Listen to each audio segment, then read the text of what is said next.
Assalamualaikum warahmatullahi wabarakatuh. Hai semuanya, perkenalkan nama aku Adinda Azahrawain dari kelas 1F. Kali ini aku akan membahas tentang dampak korupsi para petinggi bagi rakyat miskin. Selamat menyaksikan. Kata korupsi berasal dari bahasa Latin yaitu corruption yang artinya kerusakan. Corruptio sendiri berasal dari kata corrumpere yang artinya menghancurkan ataupun menyuap. Kata corrumpere merupakan dua gabungan dari com yang artinya bersama dan rumpere yang artinya adalah memecah atau menghancurkan. Orang yang melakukan korupsi bisa disebut dengan koruptor. Koruptor mengacu kepada seseorang yang melakukan tindakan korupsi dalam konteks politik maupun bisnis.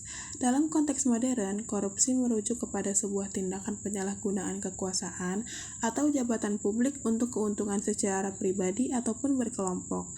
Korupsi merupakan salah satu tindakan yang melanggar hukum dan etika negara. Korupsi di Indonesia adalah masalah yang serius dan telah menjadi isu yang besar dalam politik dan ekonomi negara. Negara Indonesia seringkali berada di peringkat yang lebih tinggi. Indonesia sering menunjukkan tingginya tingkat korupsi yang semakin melonjak dibandingkan dengan negara lain. Hal ini tentu sangat merugikan banyak pihak, termasuk rakyat Indonesia itu sendiri. Korupsi mencakup berbagai bentuk kejahatan seperti penggelapan, nepotisme, suap, dan pemerasan. Secara umum, para ahli sepakat bahwa tindakan korupsi melibatkan penyalahgunaan kekuasaan yang melanggar norma-norma yang berlaku dan sangat merugikan publik. Berikut adalah definisi korupsi menurut beberapa ahli. Yang pertama ada Robert Liggett. Korupsi merupakan sebuah tindakan penyalahgunaan kekuasaan untuk kepentingan pribadi. Yang kedua ada Jeremy Pope.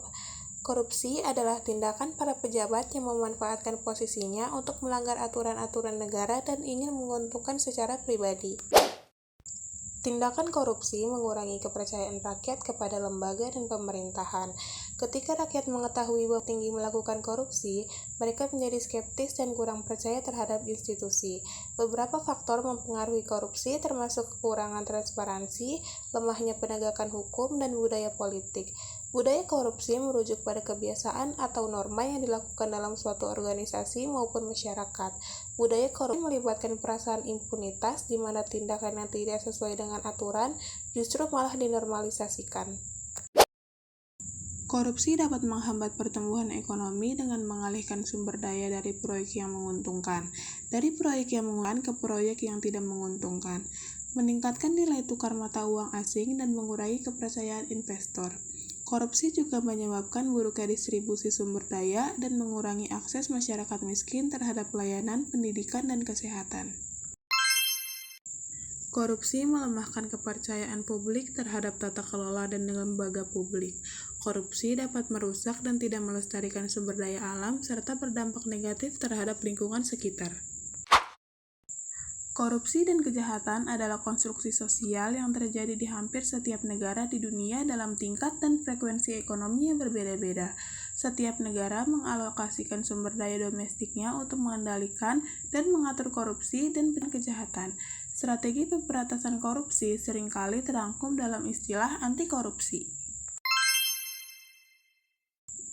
Mengendalikan korupsi merupakan upaya untuk mencegah dan memberantas korupsi.